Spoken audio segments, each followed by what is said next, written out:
We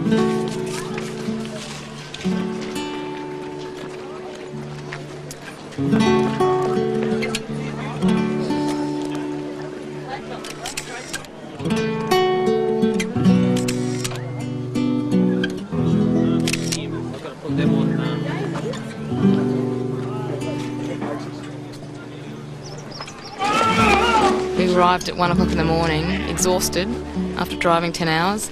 But we woke up the next morning and we walked out the street and we saw goats in all sorts of shapes and forms being trucked around and dragged down the street. You knew within the first half an hour of seeing the scene that it was going to be good. Yeah, it's fantastic at this stage. Lots of flies, but no, it's fantastic. Well worth the trip coming up. Yeah, I mean, it'll be interesting to see how we can go with the racing, but at the moment, yeah, it's pretty frantic and there's lots of action and it's pretty funny. It's just such an Australian thing to race goats down the main street in sort of the suburbia of the outback. It's just fantastic.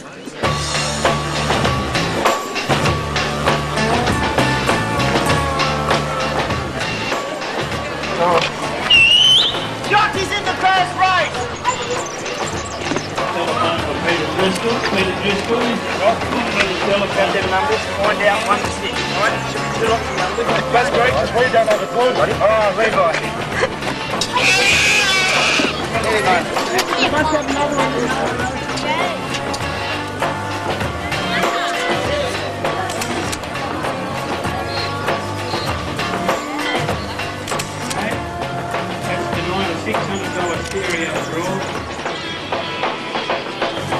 Stand in front of the goat like that.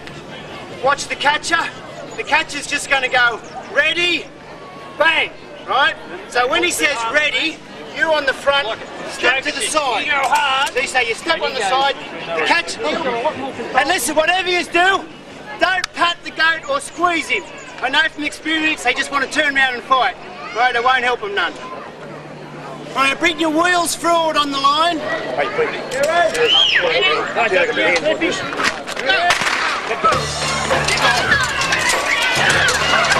they go. Whoa, look at this one. The orange is in the lead, followed by the red. The red and the blue are fighting out up the middle of the track. And the orange is doing a bit of bending there, a bit of bending. Keep it. Whoa, back there. Red's looking good. Yes, look it up, quick! Spot that go, spot that go! Yes, we've got a winner there. The orange is coming first, followed by the green. Help the red along, come on! How about that, ladies and gentlemen?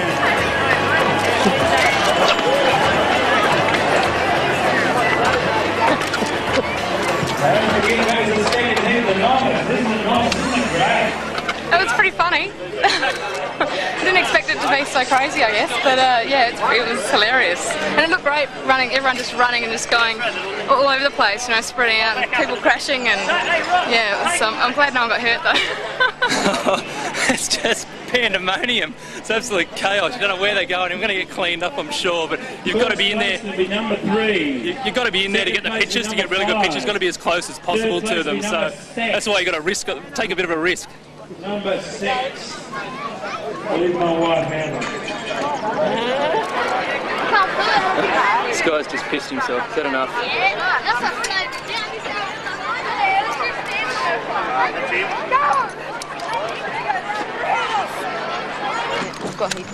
We've only got a couple of hours to actually get a story from it and get the images that might actually present to someone else what happened in those few hours. So we get a bit frantic and we get a bit possessed for a while. You're gonna steer! That's that right, that's that left foot. Ladies and gentlemen, help a man. Help a man. Yeah, let's go. There's so much happening. It's not just the actual races. It's looking for all the stuff that's going on in like the peripheral areas. Like to put together an essay, you need a lot of pictures, and we look to work in 12 picture essays. So it's all the little detailed pictures that actually form around the event, not just the actual race. So it's important to keep working through the crowd, looking for all tiny little observations that actually make up the bigger picture.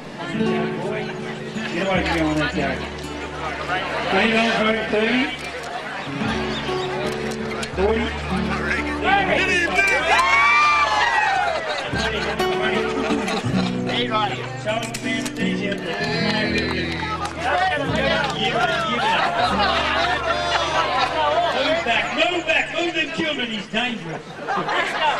Dangerous. Next go.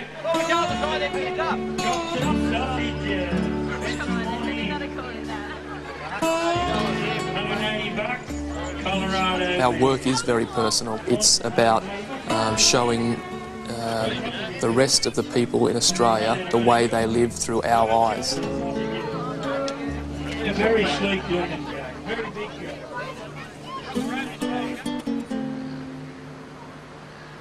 Just in terms of the number on this hall, Right. I don't want to drop one. It's a shame because like the flow of it at the moment is perfect. I agree 100%. 7 years work and then it finally goes up onto the wall. When I was working on the newspaper, I found it incredibly frustrating to have my pictures butchered by journalists who have no experience in photography whatsoever and who are picture illiterate. I realised that the only real way to have my pictures seen in the way that I wanted them was to get our work into gallery shows where you did have the respect of curators and people were wanting something of you because it was your style and they were wanting to see a part of you. Well, the most horrible experience that I could ever possibly have was when my mum, she had an asthma attack one night, my dad was at squash. It was just me at home with my two younger brothers and she died very suddenly of an asthma attack. And I suppose from that moment on, obviously it changed my life and the way that I've looked at life ever since and have been able to, I suppose it gave me eyes for life in a way that it made everything and every moment more precious, and I treasure everything that is around me now and every moment I get to, that I am here on this earth. It is the most wonderful thing for me to experience everything that is going around me.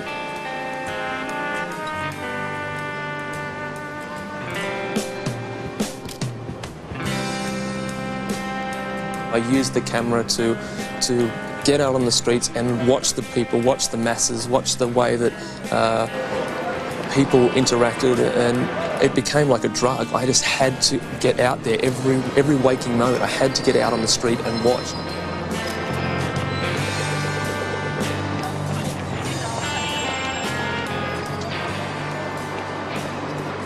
What I am shooting is a reflection of myself.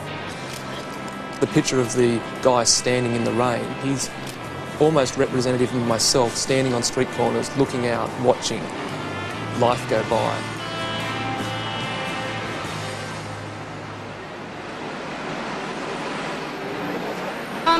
Come down to New South Wales Police Headquarters because Commissioner Ryan has either announced his retirement or has been forced into retirement. Not really sure yet. Just waiting now for him to make an appearance, I guess, either willingly or unwillingly.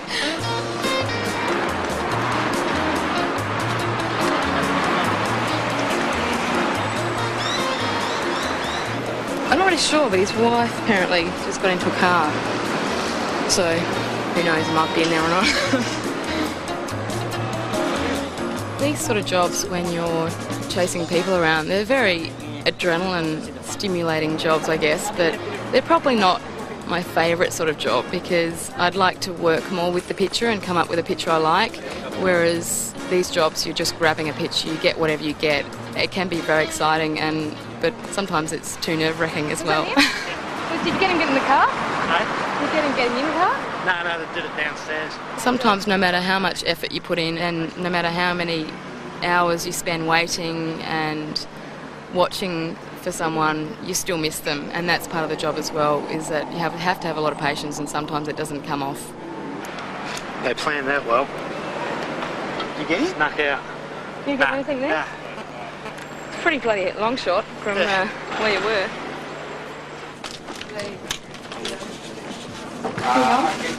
Hello? Hello. Thanks for down there. We just missed him at the police centre at Goulburn. Oh, really? Anyway, Here's your next job. Thanks.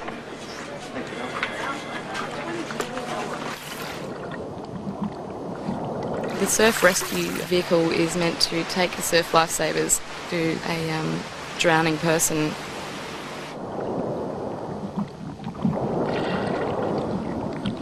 A lot of the time working with a newspaper you have to illustrate the story, so sometimes the best picture may not be used because it doesn't literally tell what's happening in the story, and that can be a frustration. Of course, the water babies. The Herald Water It's great, team. it's got a really nice feel to it. Yeah, I've got a couple of others, but I think that one's got a real... That's it. And it feels like it's kind of happening, Yeah. you know, like such I got page 1. I think that's the first page 1 I've had in about a year. Nice picture to get it with too, even though it's a setup. You can't say that. It was really clear. It was really clear. And, I mean, it was just...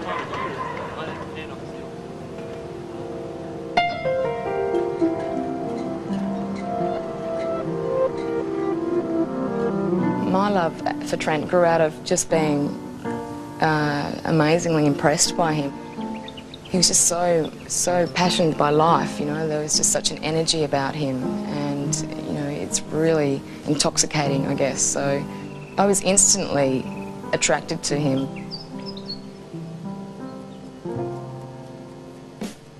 It was fantastic to meet someone that you could be in love with and also go on this fantastic journey as photographers and in life.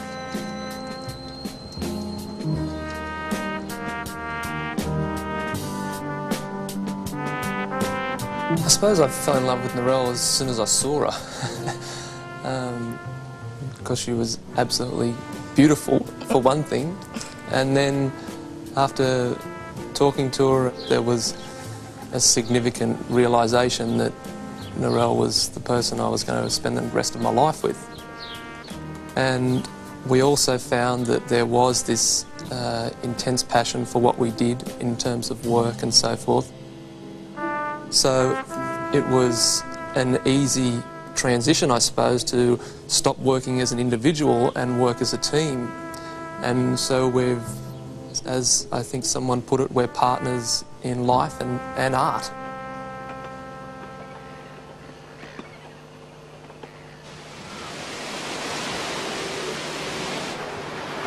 The seventh wave started on a dreamy Saturday afternoon in crystal clear water without a cloud in the sky, and we were swimming around and just playing like kids again, and there was this sense of something's happening here.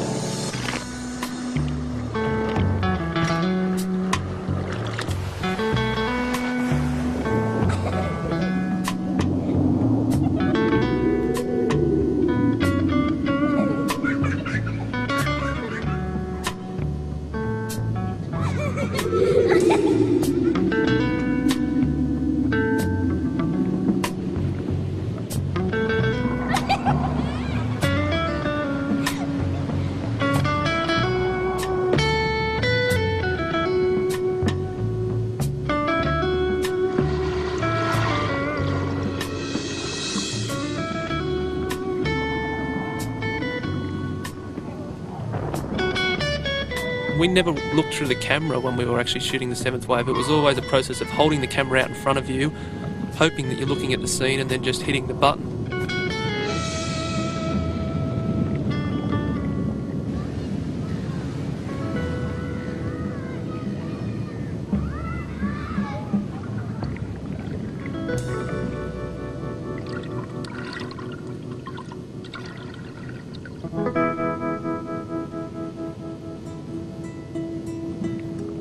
It was the first time we had worked together, and it was really good to bounce off each other, and sometimes one person would not come back with anything, and that would make them really want to get out there the next day and get great pictures.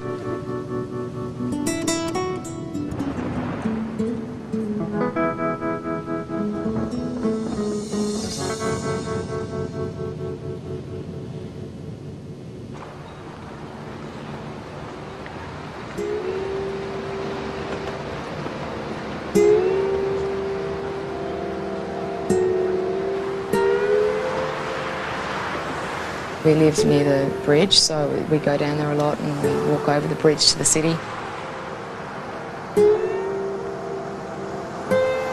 I love looking down and seeing these people laying or playing. There's this real sense of freedom, you know, there's a free spirit to them. They did have this sense that they're kind of fallen from heaven, you know, and they had this, there's no sense of gravity to them almost.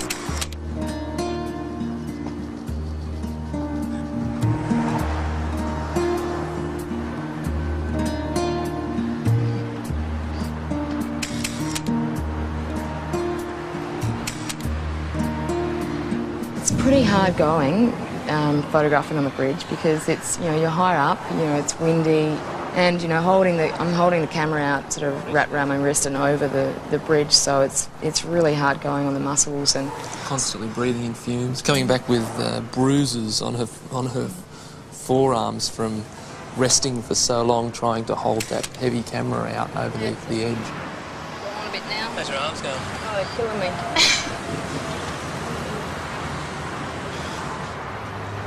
You must stay all laid backward. Always watching people eat. I'm not eating yourself.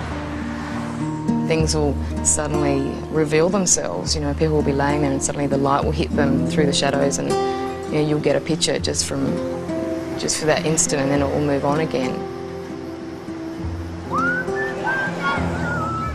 And I love the structure of the bridge. It's amazing, the crosses and stuff that fall on the ground, and so it's sort of waiting for the drama to happen on the stage, you know, that you're looking at.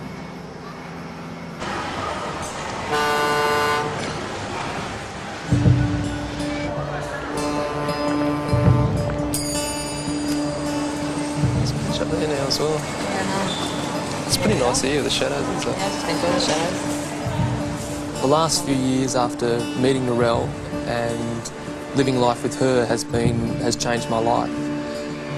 And my series since then has become lighter in the fact that I don't see the city quite as alienating as I used to. The latest series of work I've been doing is using light in a way that I'm looking for strips of light and waiting for people in white to walk into these strips in the everyday, exposing for the shadow areas so that the rest of the actual scene appears normal, but the people who are in white walking into these heavy shafts of light are blowing out in this sort of angelic sense.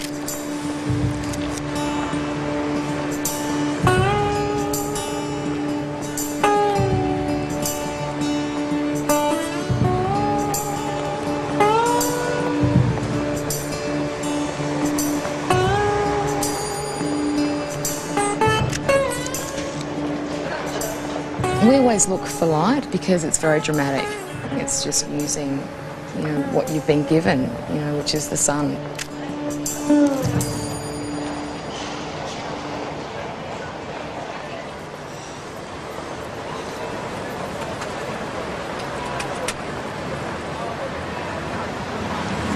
People come out and cast those shadows.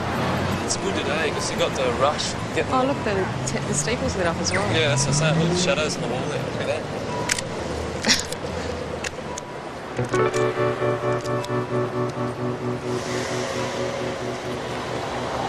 think it's definitely going to be nicer in colour, this picture.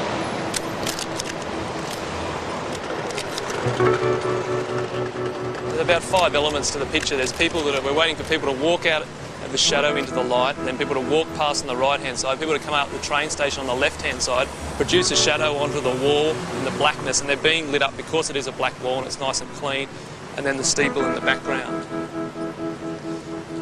The light's fading very fast.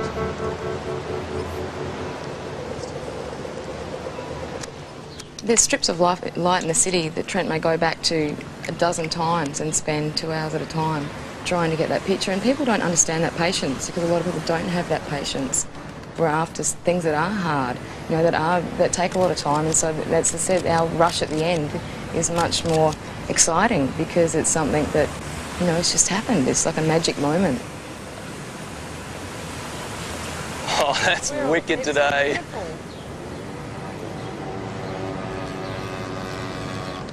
I mean, it's just, yeah, it's just glowing against the black here.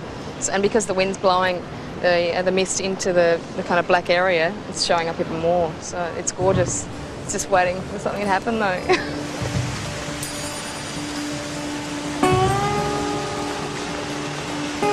Bugger.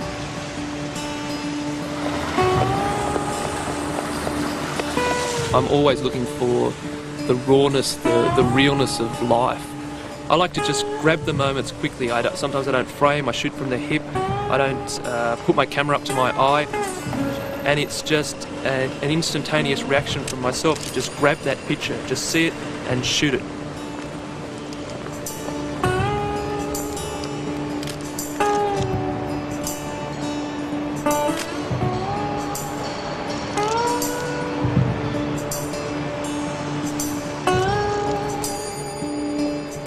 We don't really know. There's no way we can say this is what we're looking for.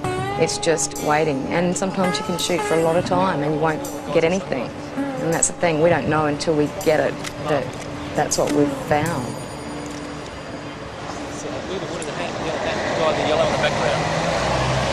I love that moment that wasn't there before and then suddenly it is and you've got it and it'll never be there again.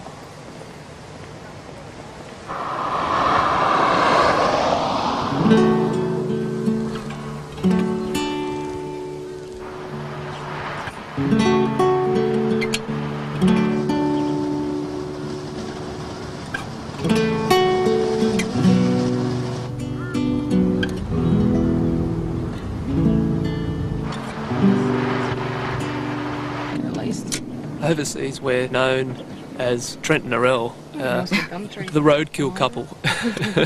It's one series that definitely touched the hearts and of a lot of people, and it was a series that we did.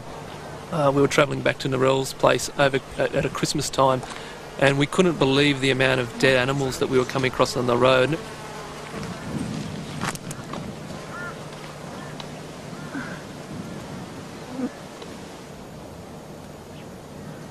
Cars coming, Narelle? We started stopping and looking at them, and as a result photographing them, and then we realised how many different types of native animals were being killed on the roads.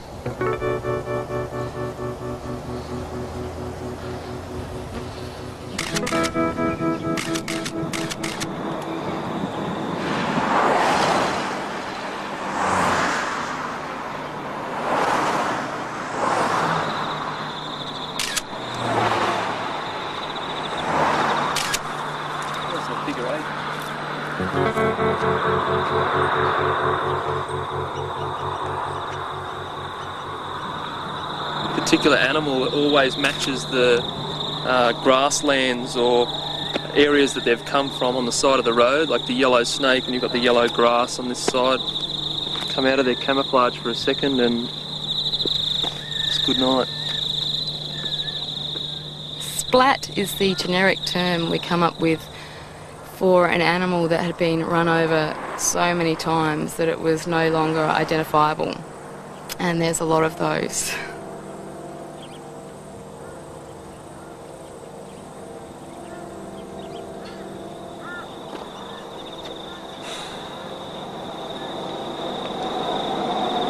There you go, you can always trust a four-wheel drive to run directly over the top.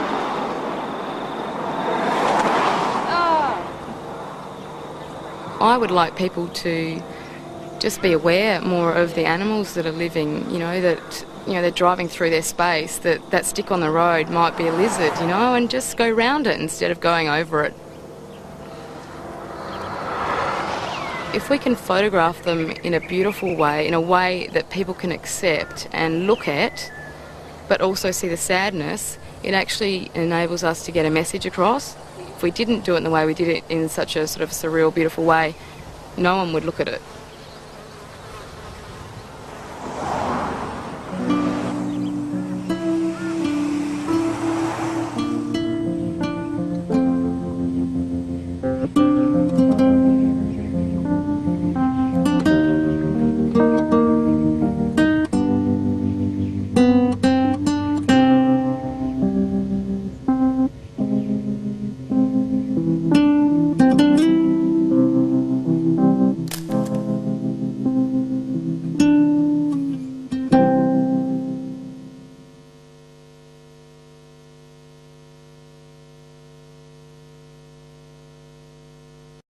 such an Australian thing to race goats down the main street in sort of the suburbia of the outback. It's just fantastic.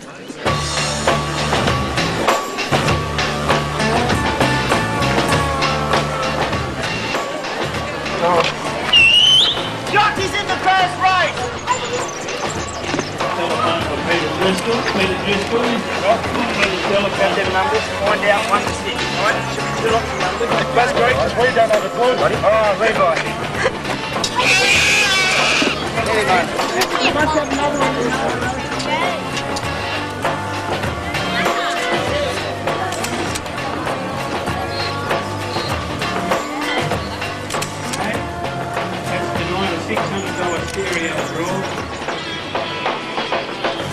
Stand in front of the goat like that. Watch the catcher. The catcher's just going to go, ready, bang, right? So when he says ready...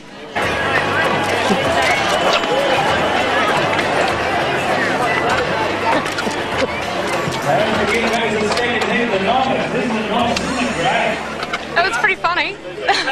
I didn't expect it to be so crazy, I guess, but yeah, it was hilarious. And it looked great running, everyone just running and just going all over the place, you know, spreading out and people crashing, and yeah, it was, I'm glad no one got hurt though.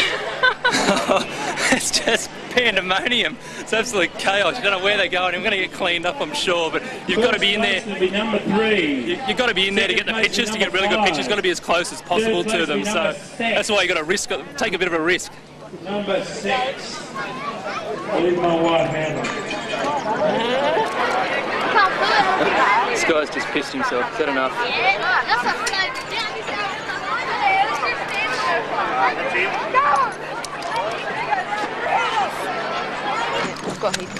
We've only got a couple of hours to actually get a story from it and get the images that might actually present to someone else what happened in those few hours. So we get a bit frantic and we get a bit possessed for a while. You gotta steer! What's that right? That's a left foot. Ladies and gentlemen, help a man. Help a man. Yeah, let's go. There's so much happening. It's not just the actual races. It's looking for all the stuff that's going on in like the peripheral areas. Like to put together an essay, you need a lot of pictures, and we look to work in 12 picture essays. So it's all the little detailed pictures that actually form around the event, not just the actual race. So it's important to keep working through the crowd, looking for all tiny little observations that actually make up the bigger picture. Get away from me on that guy. 30.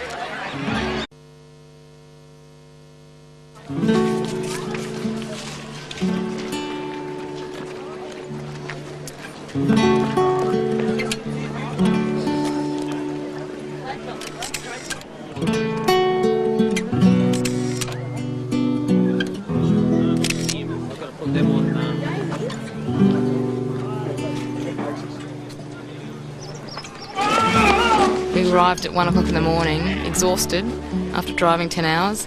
But we woke up the next morning and we walked out the street and we saw goats in all sorts of shapes and forms being trucked around and dragged down the street. You knew within the first half an hour of seeing the scene that it was going to be good. Yeah, it's fantastic at this stage. Lots of flies, but no, it's fantastic. Well worth the trip coming up. Yeah, I mean, it'll be interesting to see how we can go with the racing, but at the moment, yeah, it's pretty frantic and there's lots of action and it's pretty funny. It's just such a... You on the front, step to the side. You go hard. They say you step on the side, the catch. And listen, whatever you do, don't pat the goat or squeeze him. I know from experience they just want to turn around and fight. Right, it won't help them none. Right, bring your wheels forward on the line. Who they